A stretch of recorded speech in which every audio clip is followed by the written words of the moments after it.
Hi, India. Time to get started. We only have the room till, I think, 2, so we might as well get going.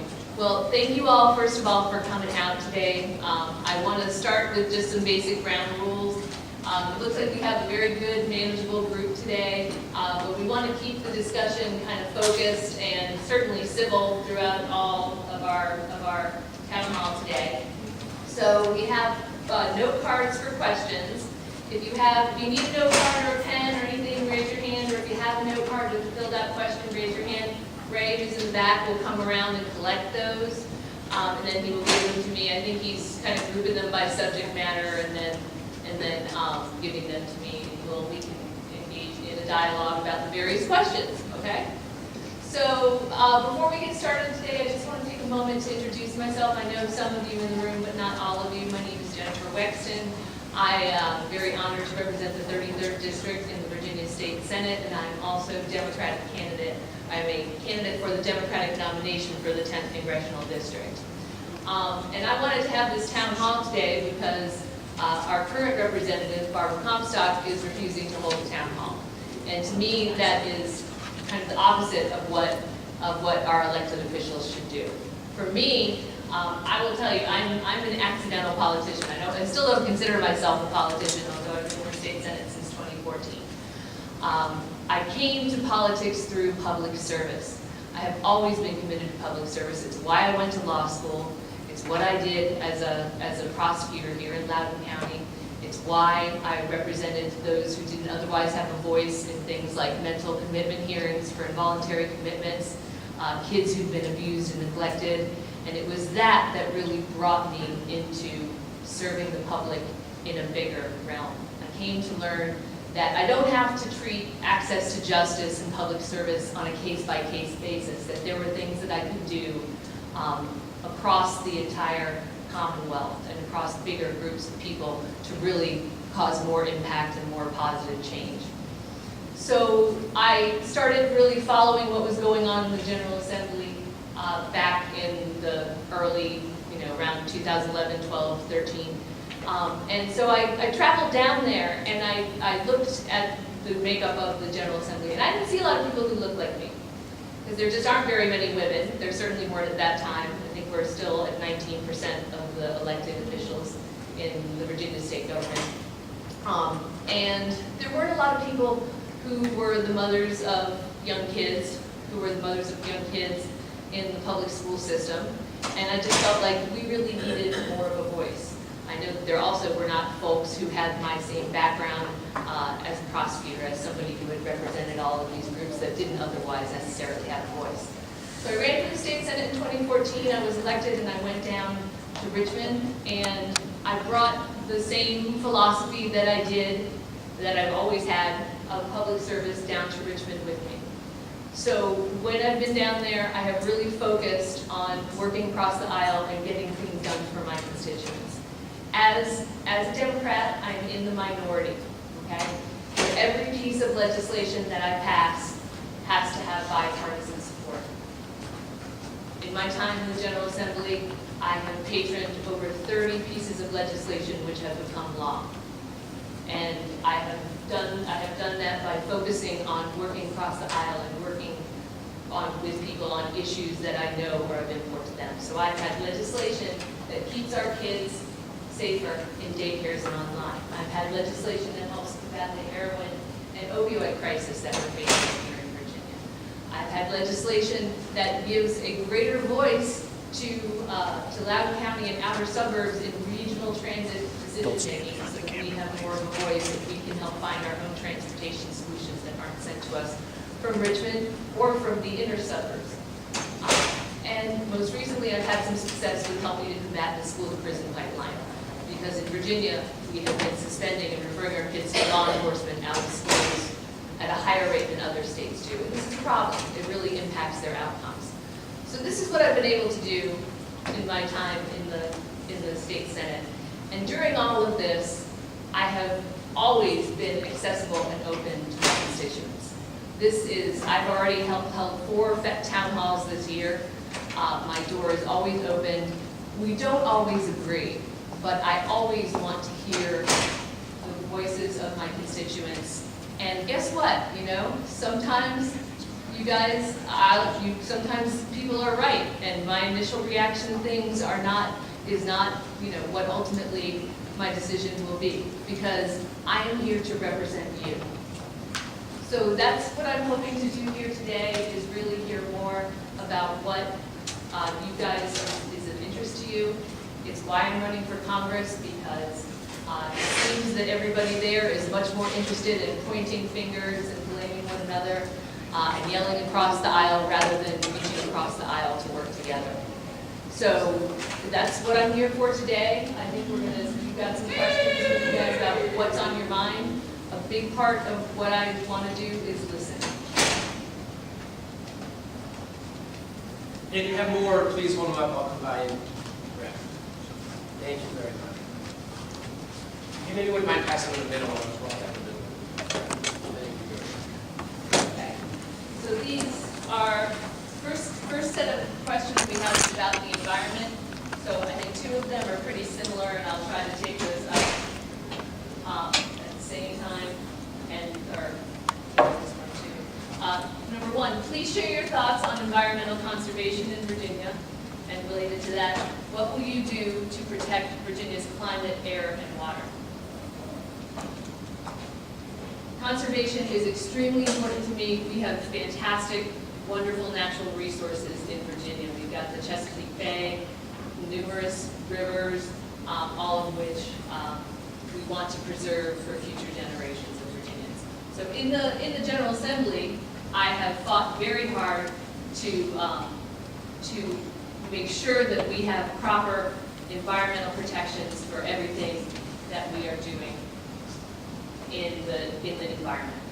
So we have had the real battle that we have been facing in the General Assembly has been from folks who want to do away with environmental regulation, who believe that environmental regulations, the environmental protections that we have are causing harm and want to allow things like pollution, want to prohibit the Clean Power Plan and the requirements that we have for that from taking place. So I think it is extremely important that we maintain the environment, that we maintain the Chesapeake Bay cleanup that we've been doing, that we definitely continue and redouble our efforts for environmental preservation. A part of that has to do with clean energy generation.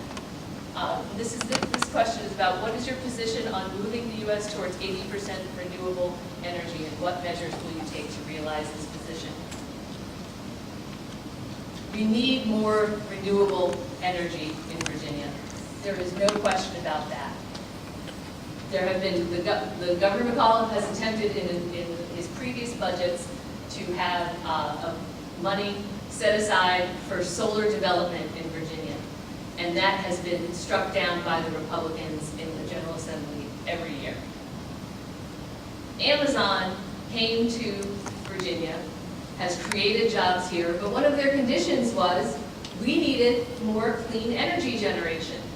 So Dominion has responded, the market has responded, and now we have a brand new solar farm going in that is going to help power all of Amazon's needs.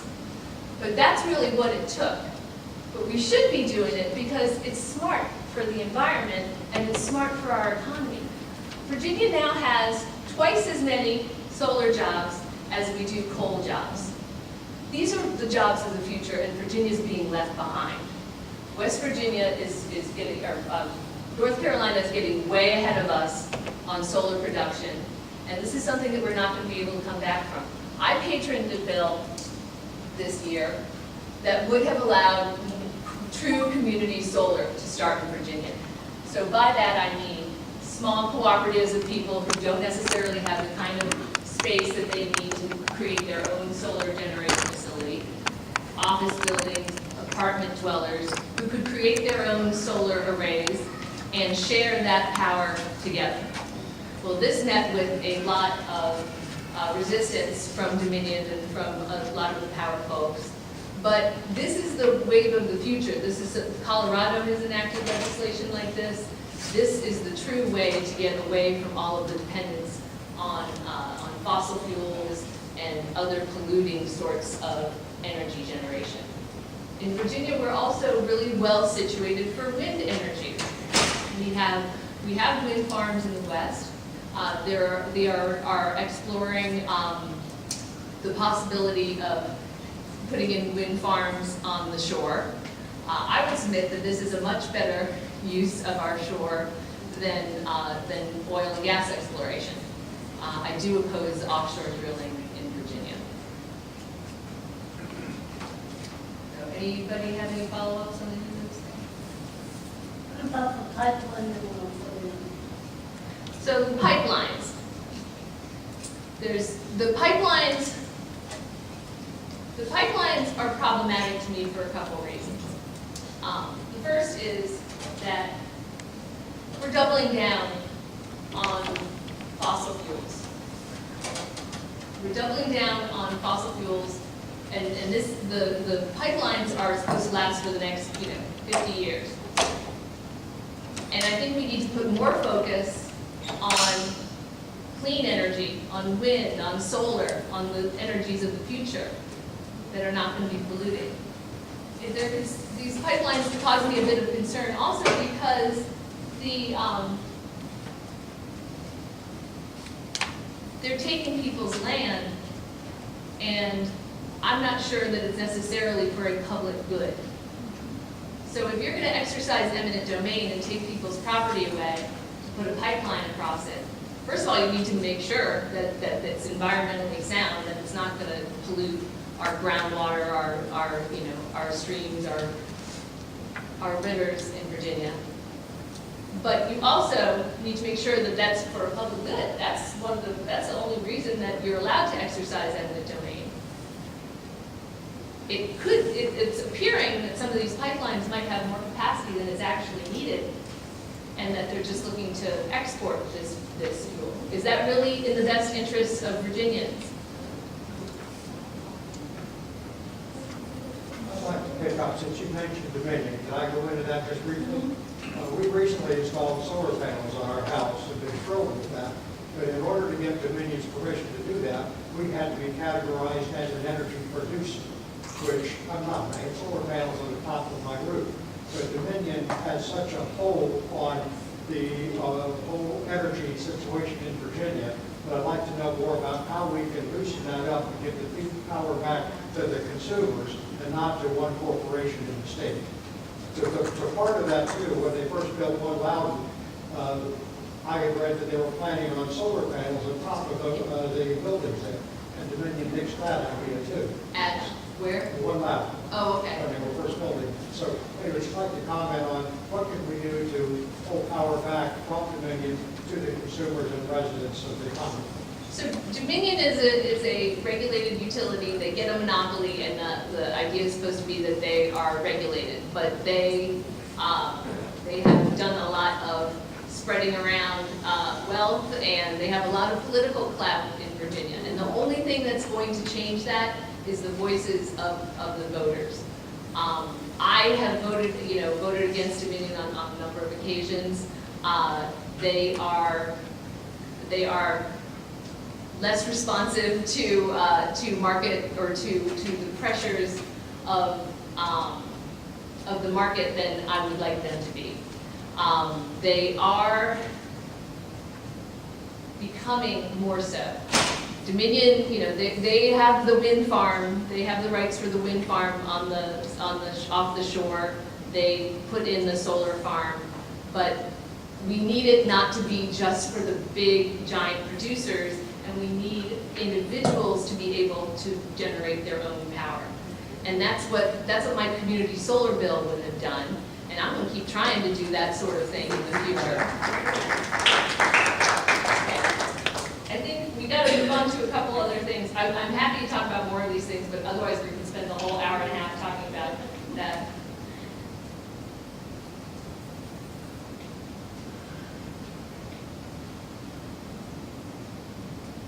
Okay, this is the question. I'm sorry, sometimes I have trouble reading the handwriting. what is your position regarding President Trump, and are we prepared, really prepared for the next election? My position on Donald Trump is I want to give him a chance, but he keeps, he keeps showing us who he is. He keeps showing us that he is a bigot, that he is not looking out for the interests of the entire country. He has appointed someone who is an avowed anti-public education advocate as his Secretary of Education. He's appointed someone as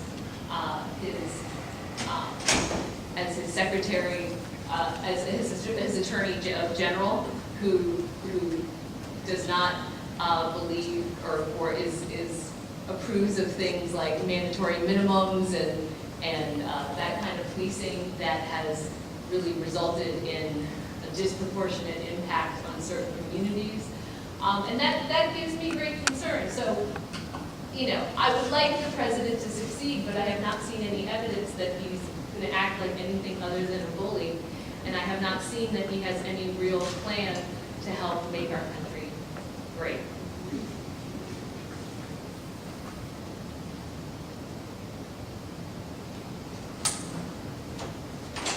Sanctuary cities. Do you believe Loudoun County should be a refugee and sanctuary county for those to come here for a better future?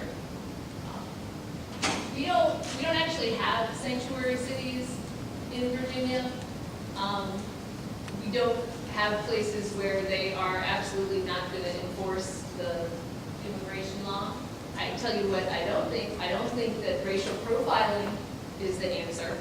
I don't think that sort of thing is at all helpful.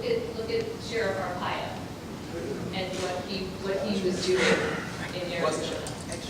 So we need a balance. We need comprehensive immigration reform. It's truly not helpful to slap labels like a sanctuary city or we're going to be tough on crime and round up all the people who look like they might be illegal immigrants.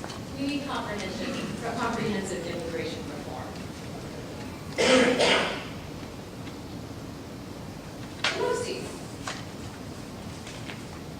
You have been very supportive of Nancy Pelosi. Well, will you vote for her as Speaker of the House? How many of you, is this one of your top 5 concerns about this country, where this country is going, or what I'm going to do in Congress? Has anybody bet their top 5 concerns? No, me neither. Honestly, I hadn't thought about that at all. I have no idea who's running for Speaker of the House. I don't even know. I guess that's a very optimistic person who thinks that the Democrats are going to take back control of Congress. But I think that's putting the cart before the horse, and I think it's not something that is on the minds of the voters that I've been talking to. So,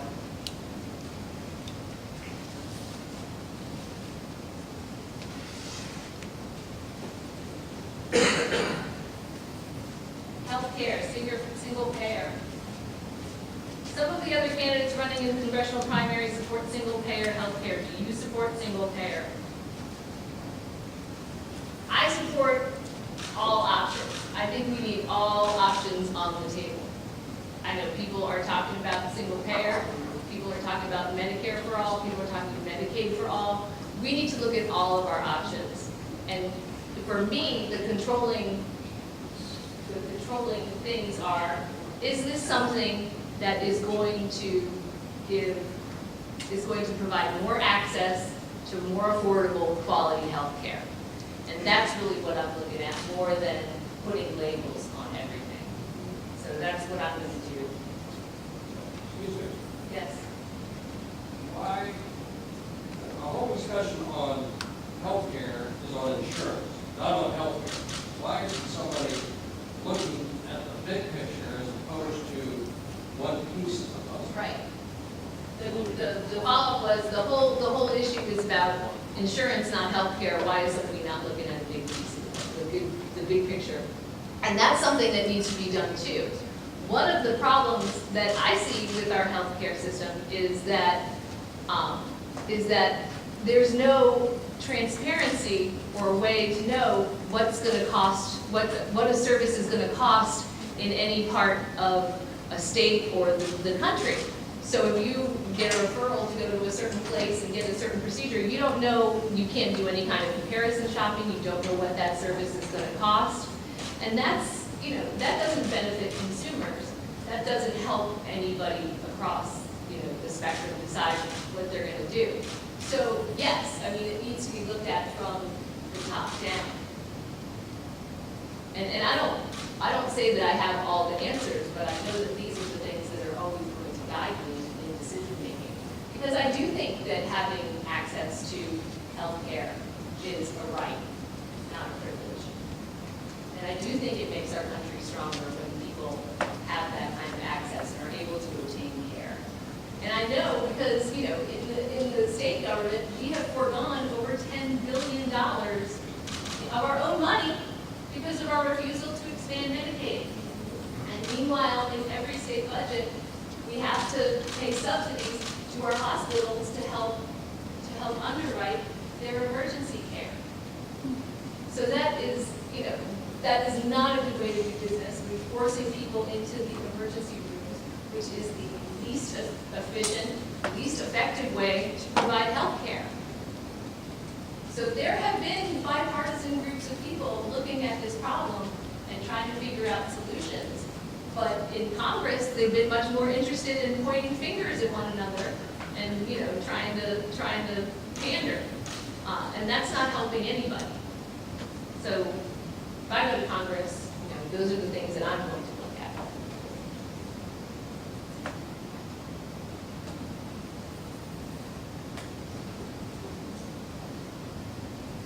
Overall, according to Department of Commerce studies, business climate in Virginia has declined in the past 4 years. Overall 4 to 14, legal climate 2 to 11. Virginia's recovery from recession is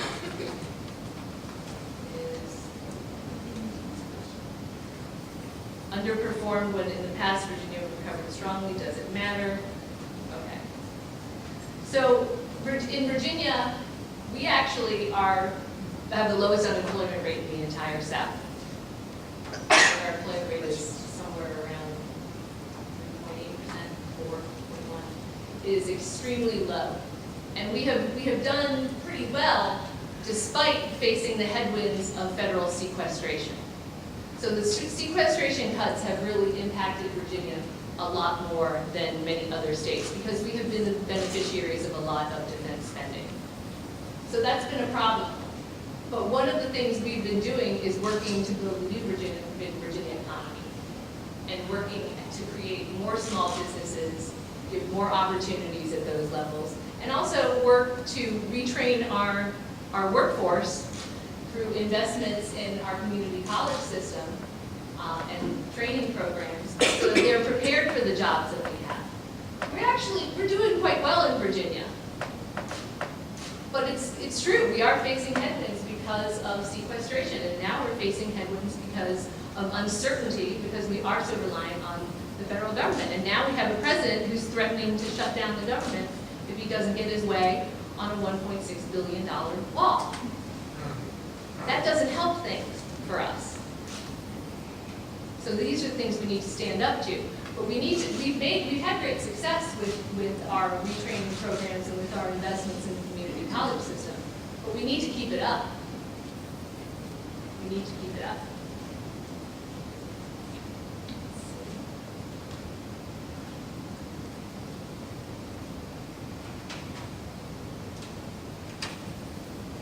Given the senator's experience with mental health as a special justice, why does common sense gun control include revoking a person's Second Amendment rights without due process? So in Virginia, I'm not sure if I necessarily agree with the way that the question is framed, but so I had the opportunity to do mental health commitment hearings as an attorney and as a special justice both before and after the Virginia Tech shootings in 2007.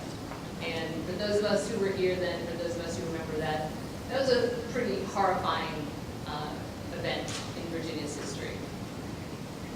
And that the shooter in that case had been held on a temporary detention order and then had gotten out and purchased an assault weapon and killed all those other students. So in Virginia, one of the few pieces of common sense gun legislation that they managed to pass after Virginia Tech was to provide that for people who were held on a temporary detention order, that is, they were held by a judge made the decision that the person was a danger, an imminent risk to themselves or others, and they were held involuntarily for 3 days for an observation, 2 days, 3 days, for an observation period and for treatment if they would agree. And then it was reviewed. If that person, when that person got out of the hospital, they would not be able to buy a firearm without going back to a judge and having that right restored. So, to me, that is common sense gun legislation.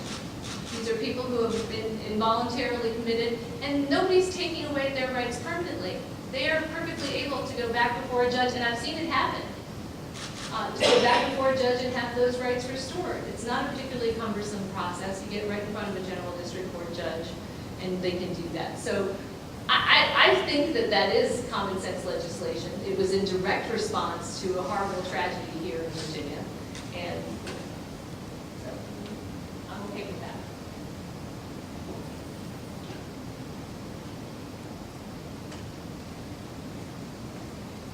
Campaign finance reform. In Congress, will you introduce or support legislation to overturn Citizens United? Yes. Most definitely.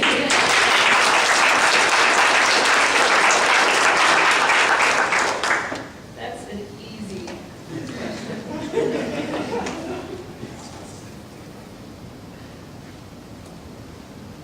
issue. Open communications. A local Quaker Friends group has been attempting to meet with Representative Comstock, and her staff refuses to return calls, though they were told that they would receive a callback call. 19 times the group was told a call would be made. The calls never came.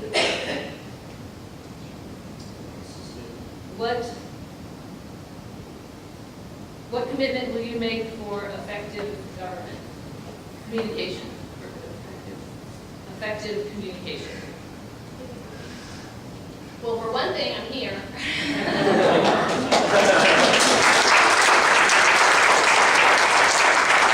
And I will keep being here and being available and open to my constituents. I have an open door in my office. You can call me, email me.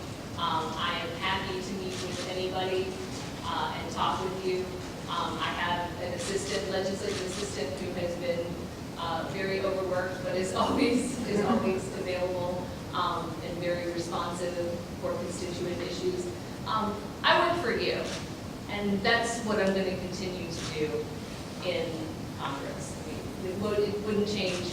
That's what you're supposed to do as a public servant and as a servant of the people.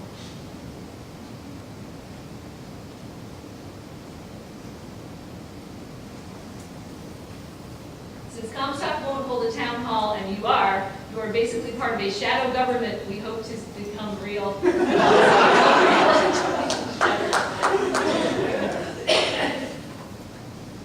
What can we do now with you to help implement change in core areas like government ethics and voting rights? Come out and vote. Tell your friends to come out and vote. And don't just vote in presidential years and congressional years. Vote in 2017. Express to your friends and your families how important it is that we do this. Hold your representatives accountable. Look at what their voting records are on the issues that you care about and hold them accountable. This is the most important thing. And again, another issue that is so important and kind of leads us to a lot of the problems that we have is nonpartisan redistricting or gerrymandering. Because the party in power draws the maps. In the General Assembly, by our state constitution, we draw the lines for the legislative, the state legislative and congressional districts after the decennial census. And I think it's absurd that we elected officials are choosing our voters. Voters are supposed to choose us. So there are court cases making their way through the process right now that are challenging this, but you can challenge it at the ballot box. And I would encourage you to get involved with groups like One Virginia 2021, which is a nonpartisan group that is looking to end partisan redistricting, because that's a part of the problem. And you know, it's not a Republican thing or a Democrat thing, because both parties do it when they're in control. Maryland, the Democrats do it. Virginia, most recently, the Republicans did. So it's something that is not benefiting the voters in any way, and I object.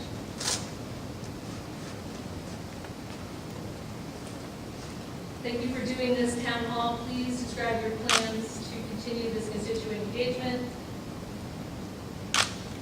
Describe your position on, that's another question, same thing. Outline the main points on which you are meeting. Okay. So, I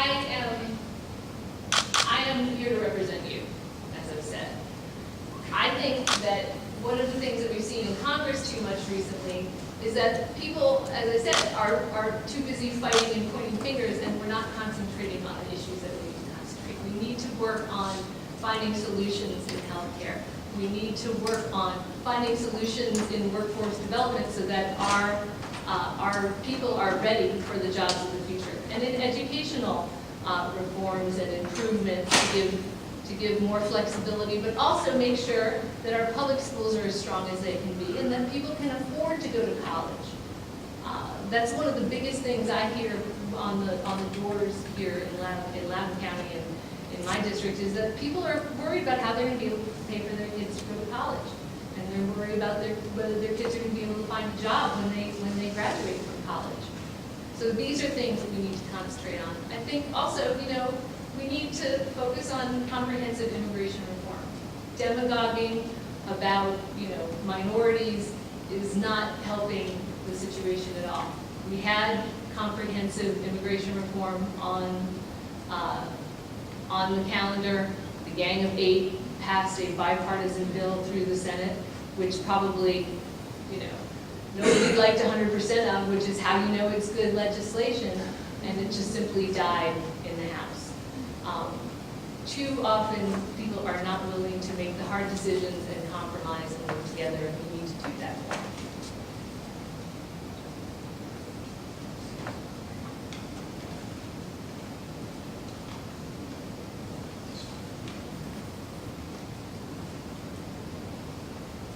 After talking with a candidate yesterday about apparent lack of contact between our congressperson and local delegates, what plans do you have to increase the dialogue among our representatives?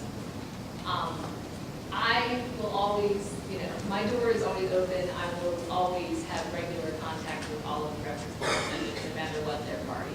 I have partnered with Republicans in the General Assembly on legislation to benefit our constituents.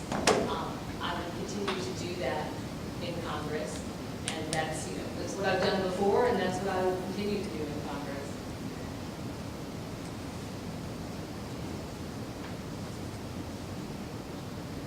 What are your views on dealing with the disease of addiction?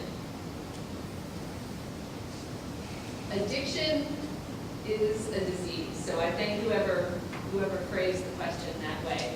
It is not a moral failing. For too long, our systems have really treated addiction as a moral failing. If you just would, be stronger, you wouldn't have this problem. You could say no to drugs. You could say no to these things. And now that we are in the throes of the heroin and opioid crisis that is affecting everyone, that kind of started with folks who were prescribed medication and, then found that they were addicted. It's really impacted so many other people that we have no choice, a lot of folks have no choice but to change their views on that. And I think that's a very good thing. I have always been supportive of things like drug court and alternatives, treatment-based alternatives to incarceration and things like that. Obviously, we need to have an enforcement part of it, but we can't, when all you have is a hammer, everything looks like a nail. And we need to explore the fact and understand the fact that addiction is a disease and needs to be treated. So yes, there are criminal aspects of that need to be dealt with as well. But things like drug court, like for example, in Loudoun County, we had drug court. And it had a very minimal cost to the county.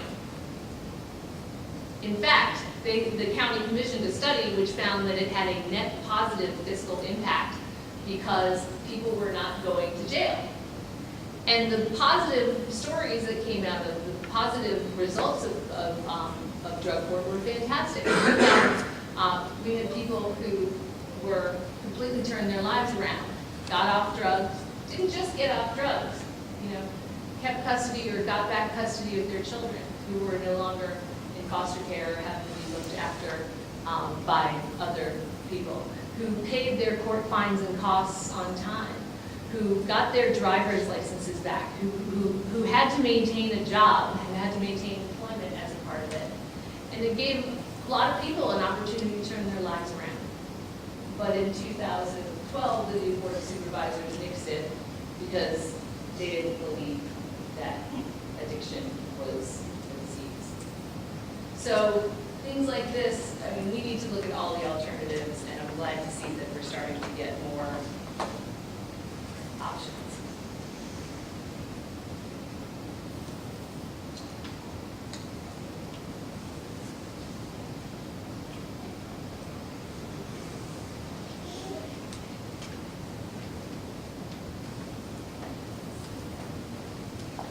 What is your strategy to counteract the enormous amount of money that will power Comstock's campaign? How can you shine light on her deception that she is meeting with all her constituents, not cherry-picked ones? As congressional representative, would you be more of a risk taker than Representative Comstock, or more of a weak, moderate, towing a majority party line?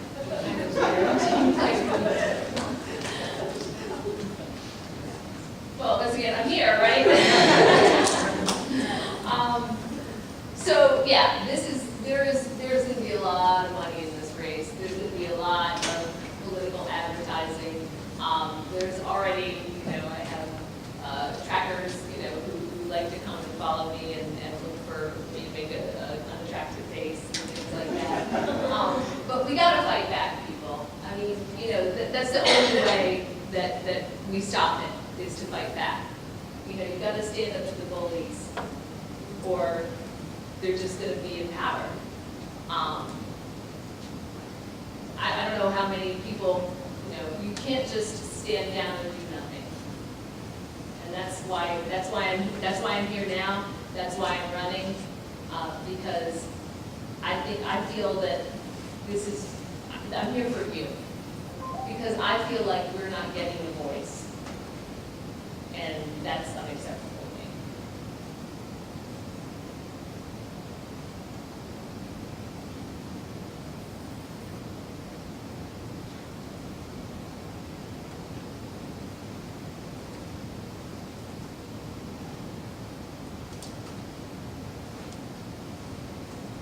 Prescription drug pricing is out of control. How can you force big pharma to negotiate pricing? Or Medicare, like the VA can?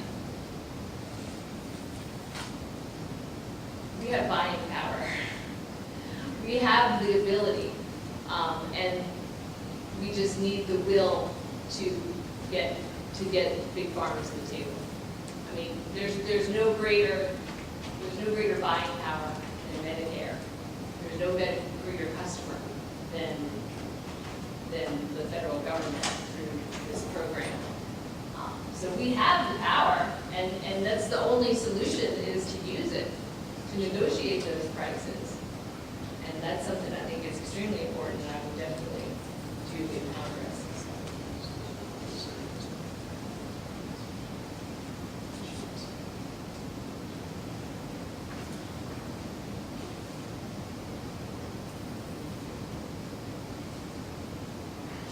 Transportation. As a young professional, transportation has become a priority of mine due to commuting. Transparency has always been a priority. Congressman Donnelly and Beyer have acknowledged that it will take an increase in taxes to pay for transportation priorities. If not, how so? So in 2013, Virginia passed a landmark transportation bill. Amazing, and has really opened up lots of funding for Virginia, for Northern Virginia, to help build roads. This is something that has been ignored for way too long. I also serve on the Northern Virginia Transportation Commission, which is working on WMATA. WMATA has also been all three jurisdictions have kicked the can on WMATA for too long. There are proposals right now for a sales tax, a regional sales tax to fund WMATA. Well, that's a real problem because Virginia would end up paying 50% of that tax, even though we only get a much smaller share of the service. So that is a non-starter. We are right now looking at all the different options that are on the table to help WMATA, but it's going to be a challenge. And we need to explore all kinds of possibilities. Another thing we've done a lot of in Virginia are public-private partnerships. And it's been a learning process because some of the earlier ones didn't have appropriate guardrails, literally and figuratively, that ended up costing the state money and then exposing us to risk that the private entities weren't.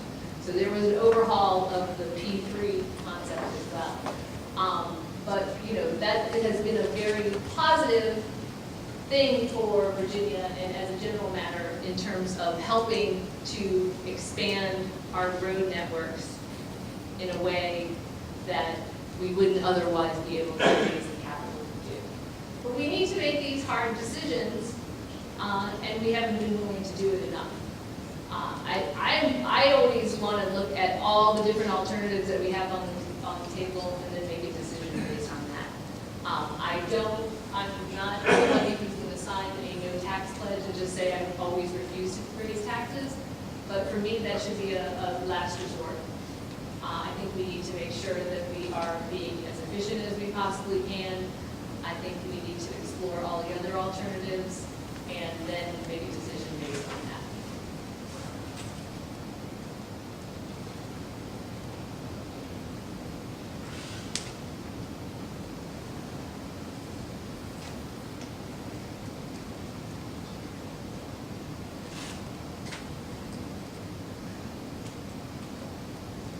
It's another tax-related question. Considering we live in the wealthiest counties in the U.S., what taxes would you increase to attain the social programs we need to help others? I'm not looking to increase anybody's taxes at this time, or any time really. I think that we need to do a better job of working with our private partners in the various charitable realms that we have. I think that we have some fantastic 501c3 charities who do a lot of great work. I know that they can't do it alone though. So we have various social programs that help supplement that. I think that that's why it's important that we make sure that children's health insurance is in real danger. It could be, if it's not reauthorized or refunded at the end of September, it could cost a lot of kids their health insurance, low-income kids. That's why I think we need to make sure that Medicaid creates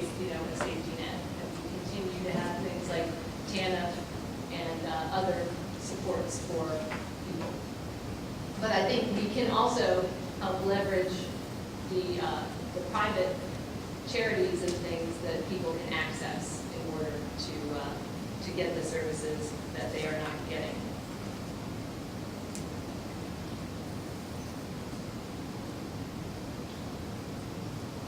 Do I support free tuition, and to what degree? What is my position on vouchers? I would not support vouchers. I do not support systems that are going to pull money out of the public schools and give it to private schools. That for me is not helpful. I'm entirely a product of public education, so I went to public school from kindergarten through law school, and it served me extremely well, and I know that education is opportunity for so many of our kids. So I'm not looking to pull money out of our schools as it is. Do I support free tuition? I would love to see free tuition. I just don't see how we can make the math work on it. I think we need to make college more affordable, and I think we need to create more workforce development programs, because not every kid is going to need to or want to go to a four-year university. So there are plenty of job skills, and our skilled trades, those are kids who get jobs, electricians, plumbers, high-tech manufacturing. They're coding, things that kids are going to be able to get jobs when they get out. They don't need necessarily a four-year degree. They can do it with a technical degree, and those are much more affordable through our community college system. So I think that one of the answers is to kind of look at, or one of the possibilities is to start looking at more career counseling with kids when they're in high school or when they're in 8th grade, when they're rising high school kids. Say, okay, well, what do you like doing? What do here are some possibilities for you. We don't have that now. We don't have that, and that would be something that would serve us very well.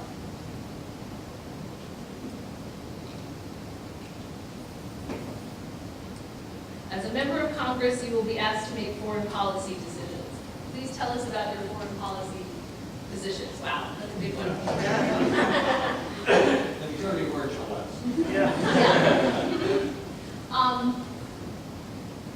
I think diplomacy should always be the first line of defense. The first line of foreign policy should be diplomacy. And that's one of the reasons that this administration concerns me so greatly, because they're looking to gut the State Department and instead build up the military to post, to levels that it hasn't seen in many, many years. Now, I'm not saying that you shouldn't, help the military, because there have been, they've been stretched a little bit thin, and a lot of the accidents and things that we've seen in recent days can be attributable in some instances to being stretched kind of thin. But diplomacy should always, always be our first line of defense. By talking, by communicating, that is how we avoid having to use our military. By working together, that is how we advance and how we keep our stature in the world. So that would be my primary way. Senator Wexton, Yes. just to add to that question, after college I enlisted in the Navy. My brother serves. I have friends who are missing limbs, several that have come back from Iraq and Afghanistan. Most of them agree one big change we'd like to see from Congress, I think, is people, we have foreign policy, but we don't have a say.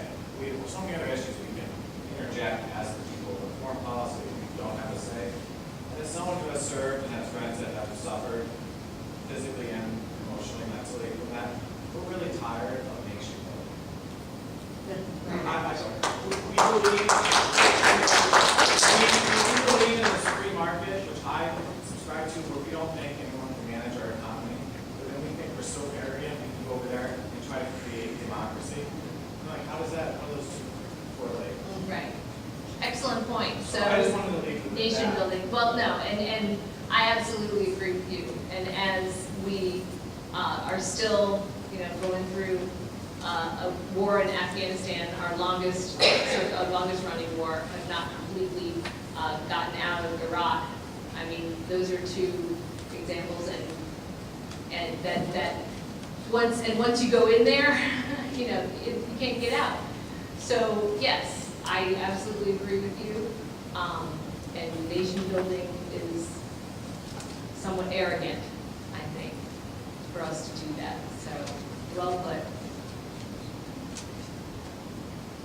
People, let's see, these are process questions. Okay, my question is a process question. I believe that local party leadership decides how primary happens, but I think it's generally decided by caucus. In the past, in my experience, caucuses are the best way to determine the most support rather than who can buy the most commercials. Do you agree? When will we know? People supportive, and this is another question that's related, people supportive of your run for Congress over the other announced candidates are pushing for a convention instead of a primary. Will we commit to an open primary that Democrats can all participate in? So I am not affiliated with the 10th Congressional District Committee. They're the ones who are going to make that decision. They make it based on a variety of factors, and I'm not going to get in the middle of their business either way. I know that in the past, so it looks like we have somebody who wants a caucus and somebody who wants a primary. I leave the party leadership and the party committee stuff to the party committee.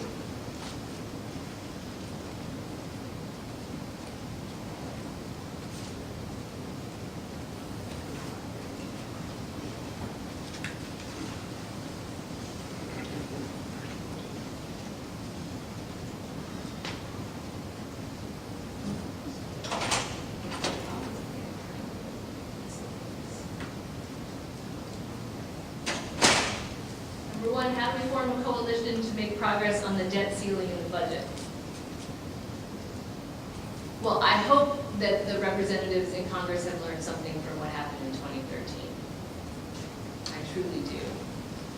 Because that was potentially devastating to the U.S. It was certainly very hard on us here in the D.C. area. So I hope that they have learned something about that. As it appears now, leadership in both houses seem to indicate that they think that they're going to be able to make progress on the debt ceiling. The budget may be another issue. That is something that has been more challenging. A budget tells you priorities, and when we look at Donald Trump's budget, it says pretty clearly what his priorities are. It would completely destroy the social safety net. It would get rid of programs like after-school programs, school lunch programs, things that really benefit the people who need it most. And meanwhile, looking to give tax cuts to big corporations and billionaires. So if that's the kind of budget that they're looking for, I know that they don't have any progress on it.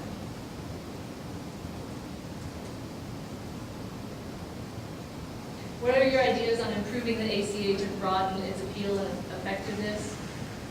So this is kind of related to what we talked about before. I think we need all options on the table, whether it's a public option, Medicaid for all, Medicare for all.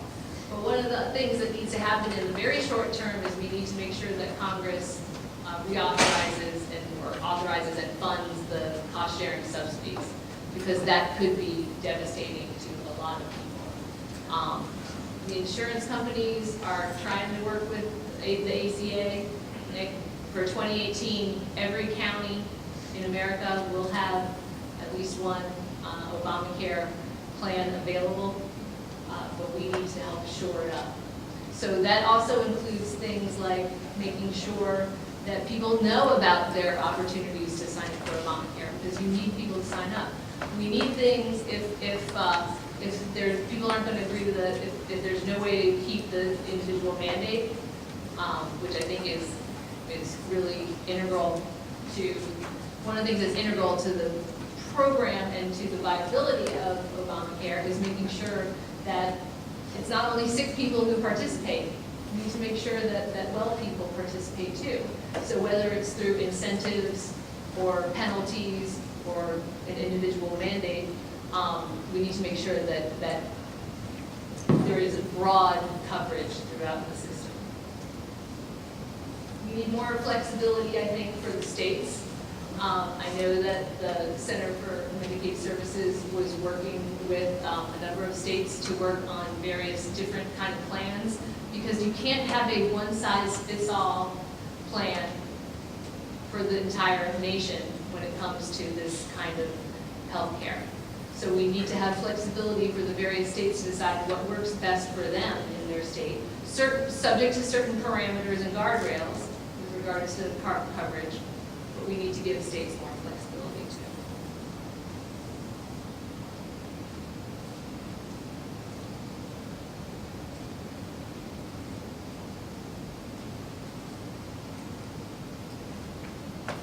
How will you provide checks to protect from abuse of presidential power?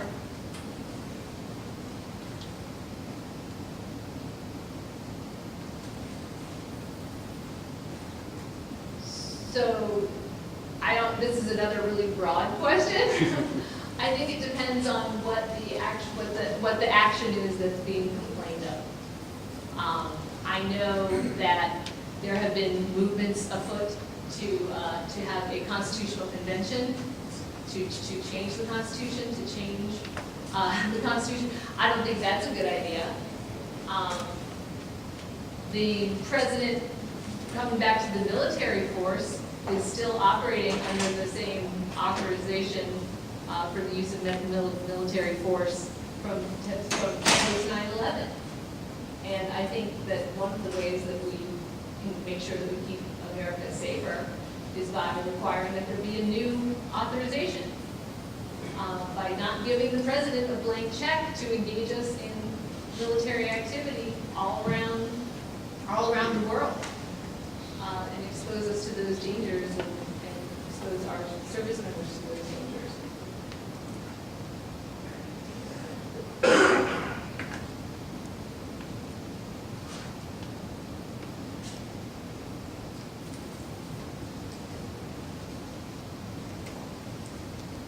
What would constitute a success at the end of your first term? I would say, that's a good question. Being able to point to some bipartisan legislation that really improves people's lives, to me, would be a success on a daily basis. And those are the things that I've been able to do in the state senate with things like my opioid legislation or keeping kids safer in daycares. Those are things that are really going to help, and that's what I would want to see in Congress. Getting through almost all of these. Another Dominion question, which is similar. Not super organized about all of these. Civil forfeiture.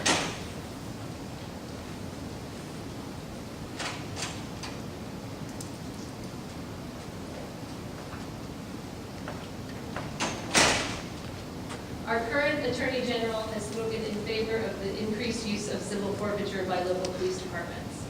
What are your feelings on this issue? That causes me great concern. So in civil forfeiture, police are able to seize assets that are suspected to have been used in criminal activity. There often does not have to be any kind of criminal conviction, and it shifts the burden on the person whose assets are being taken to prove that they weren't used in criminal activity. And unlike when somebody's liberty is at stake and they are looking at going to jail, they are not entitled to counsel in a civil forfeiture. And for people, who have, and I've seen it happen with, a lot of times it happens in the immigrant community or really all kinds of folks. If they are the kind of people who don't go to banks, and have a lot of cash on them in a traffic stop or something like that, that could be seized. Because somebody like Joe Arpaio who says, well, you look, like you're Mexican and you have this big wad of cash, I bet you got that from criminal activity and take it and then they never get it back. So that's concerning to me. I don't think that helps, I don't think that helps our criminal justice system any. There are, that said, there are subject to the right kind of due process where there's actually conviction, when there's truly evidence that there was the fruits of illegal activity. Absolutely, I'm all for seizing the property, taking it towards public good.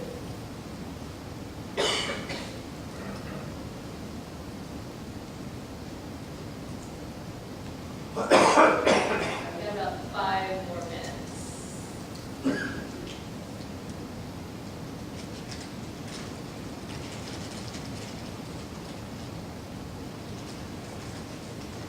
Figuring, okay, this is about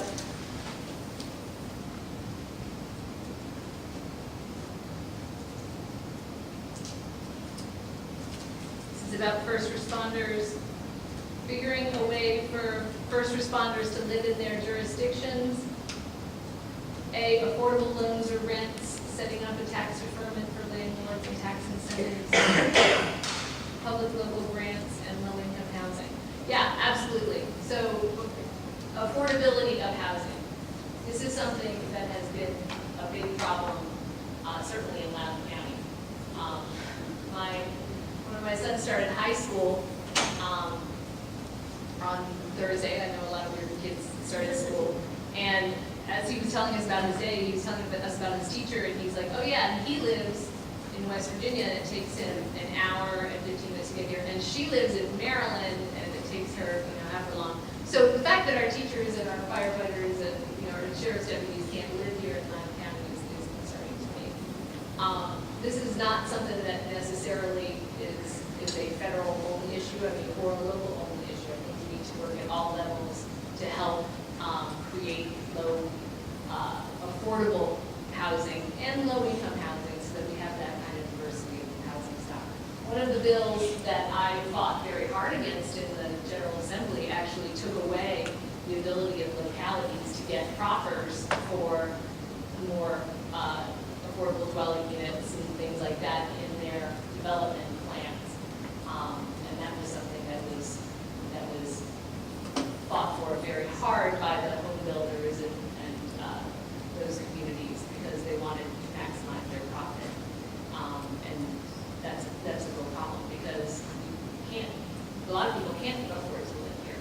And one of the few tools that we had locally was to be able to require that developers provide a certain number of residences for lower income or those who work here in the county.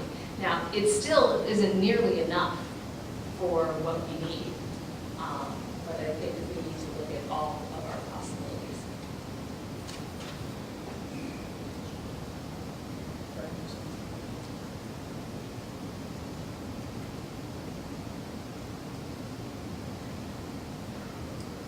All rhetoric aside, so I think this is the last one we're going to have time for. All rhetoric aside, how do you see us all healing the divisiveness?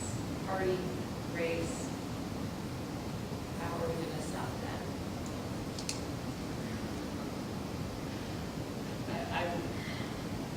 I think that, in the wake of Charlottesville and everything that we've seen over the past couple of weeks, what I have found so encouraging and so heartwarming is that people have come together.